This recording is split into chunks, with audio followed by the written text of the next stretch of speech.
भारत की धरती पर तुलसी माता को सिर्फ एक पौधा नहीं, बल्कि माँ का दर्जा दिया गया है।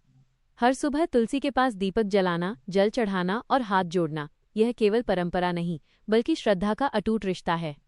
कहा जाता है कि तुलसी माता अपने पिछले जन्म में वृंदा नाम की एक पतिव्रता स्त्री थीं। वृंदा का जीवन बहुत ही पवित्र और साधारण था। उनका पूरा जीवन अपने पति जलंधर की सेवा और भक्ति में बीता।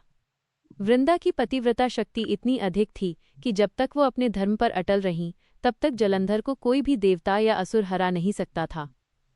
यही कारण था कि जलंधर ने अपनी शक्ति का गलत उपयोग करना शुरू कर दिया और देवलोक में भी भय का माहौल बन गया।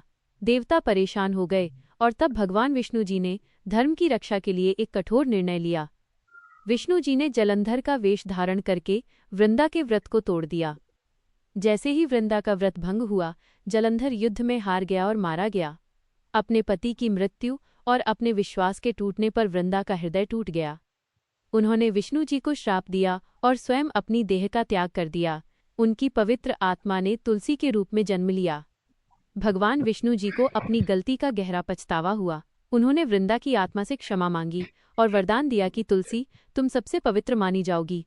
आज के बाद बिना तुलसी के विष्णु जी की पूजा अधूरी मानी जाएगी। तुलसी का विवाह विष्णु जी शालिग्राम से होगा और तुम्हारा स्थान हर हिंदू घर में होगा। तब से तुलसी माता को लक्ष्मी का स्वरूप, घर की रक्षक और नकारात्मकता को दूर करने वाली शक्ति माना जाता है।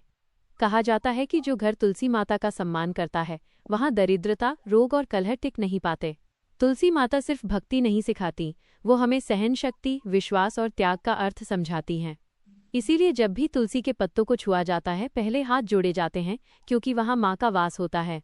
तुलसी माता हमें याद दिलाती हैं कि सच्ची शक्ति शोर में नहीं, श्रद्धा और शांति में होती है।